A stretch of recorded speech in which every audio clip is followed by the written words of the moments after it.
What's the difference in rules when I move from Junior Bible Quiz to Teen Bible Quiz? I've heard it's a lot.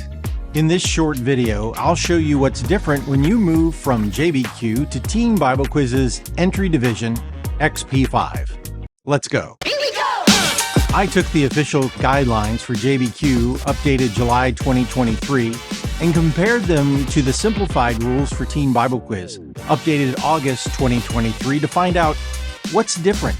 What will change for you as you move from JBQ to XP5? Here's what I found. The first change is on page 5 of the JBQ Guidelines, under Team Eligibility, which says JBQ team membership consists of a head coach, a maximum of 2 assistant coaches, and between 2 and 8 quizzers. In XP5, there is a maximum of 6 students per team. More on that in a moment.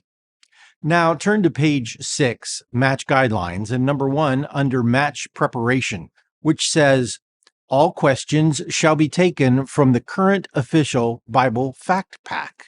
In JBQ, the information which quizzers must know is the Fact Pack, while in TBQ, the information quizzers are learning is the actual text of Scripture. There is no TBQ Fact Pack of questions and answers. But in XP5, the amount of Scripture quizzers need to know is small. For the 2023-2024 season, quizzers in XP5 only learn 144 verses during the league season, much less than the 576 questions and answers of the JBQ Fact Pack. The next change is under number 2 of Match Preparation. Each quiz match consists of a set of 20 questions containing 10 10-point questions, 7 20-point questions, and 3 30-point questions. In Teen Bible Quiz, there are 8 10-point questions, 9 30-point questions, and the same 3 30-point questions. The next guideline for JBQ Question sets specific stipulations for 20 and 30-point questions in a match. None of these stipulations are found in TBQ. Page 7. In the section on scoring, number 1 says, after answering 6 questions correctly, a quizzer has quizzed out and is awarded 10 bonus points and must leave the match. In XP5, it only takes 5 questions for a quizzer to quiz out, and they are awarded 20 bonus points. In the next section, under Question Reading, Interrupting, and Answering, number 1, the JBQ Guideline says, immediately after question has been called, and during the reading of the question, the hands of all active quizzers should be above the table with palms down and in contact with the table, pad, or other hand. Violation of this guideline is not a foul unless there is obvious help or hindrance.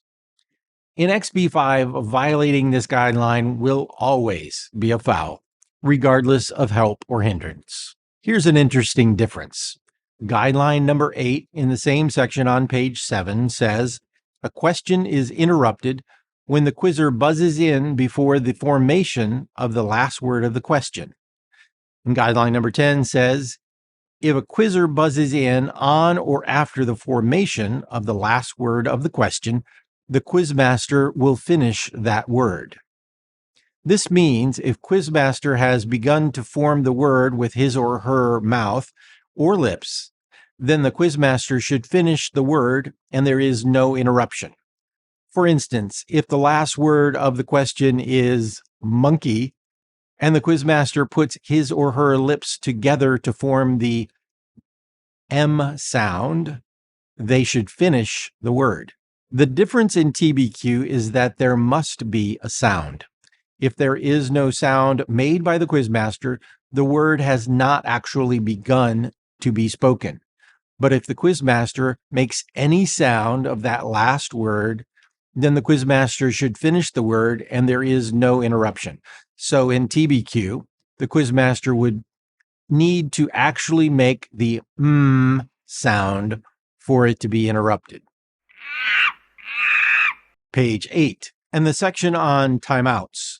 JBQ Guideline number 1 says, A 30-second timeout must be requested by the head coach or captain. In XP5, any team member may request a timeout. Guideline number 5 says each team will be granted one additional timeout during the overtime period. In TBQ, no additional timeouts are given during overtime. We'll say more about situations like overtime in a little bit. Now, turn to page 9 and the section under team fouls, number 5, which says a team would be given a foul if a point of order is used to request the judges reverse a ruling on any response. There is no foul for this in TBQ, but it is not a proper point of order and would not be allowed by a quizmaster. Now the section on page 9 concerning overtime. Number 2 in the JBQ guidelines says 3 additional questions, one of each point value, shall be asked in random order in the first overtime period. Number 3 goes on to say, should there still be a tie at the end of the first overtime period, there shall be as many 1-question, 20-point sudden death overtime periods as needed to break the tie. TBQ's rule for overtime is simply that as many 10-point substitute questions will be read as needed in order to break the tie.